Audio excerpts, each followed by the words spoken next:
સો hi friends, કેમ છો બધા? મજામાં?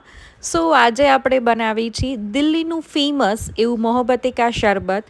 તો તેને બનાવવા માટે અહીં મારી પાસે આઈસ ક્યુબ, પલાળેલા ચિયા સીડ્સ, રોઝ સિરપ અને દૂધ છે એ મેં લીધેલું છે. અને આની અંદર એક એડિશનલ તરબૂચ છે એ એના ઝીણા ઝીણા પીસ કરી અને તેમાં એડ થતા હોય છે. તો આ રીતે છે એ તરબૂચને હું કટ કરી લઈશ અને તેના ઝીણા ઝીણા પીસીસ છે એ આપણે કરી લઈએ છીએ. અને ફ્રેન્ડ્સ, આ શરબત છે એ દિલ્હીમાં છે એ ખૂબ જ સરસ પ્રખ્યાત છે, ફેમસ છે. અને દિલ્હીની બધી જ ગલીઓમાં, સ્ટ્રીટમાં છે એ આ શરબત પોપ્યુલર છે અને મળતું હોય છે.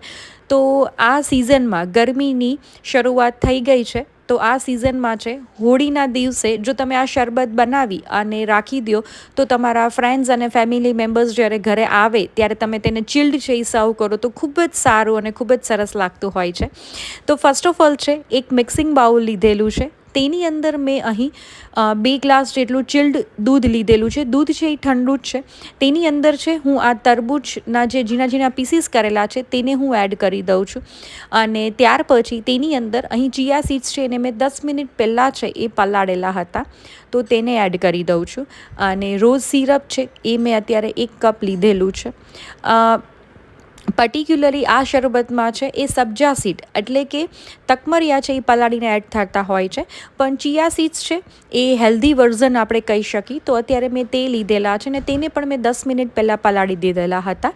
અને આને પ્રોપર રીતે મિક્સ કરી લઈએ છીએ અને ફક્ત 5 મિનિટમાં બની જતું એવું આપણું દિલ્હીનું ફેમસ એવું મોહબ્બતે કા શરબત આપણું તૈયાર છે.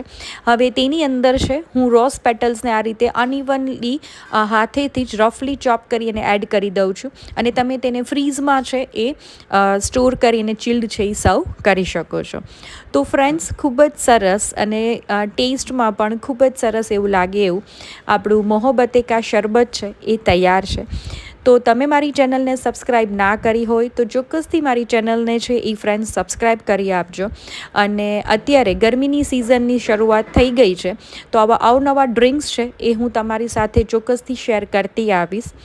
તો આપણા શરીરને ખૂબ જ ઠંડક આપે એવું આપણું મોહબ્બતે કા શરબત છે એ ફક્ત 5 મિનિટમાં બની જતું છે, એ રેડી ટુ સર્વ છે. તો આ સિઝનમાં તમે પણ ચોક્કસથી બનાવો અને ઠંડુ ઠંડુ છે તમારા ગેસ્ટને છે એ સર્વ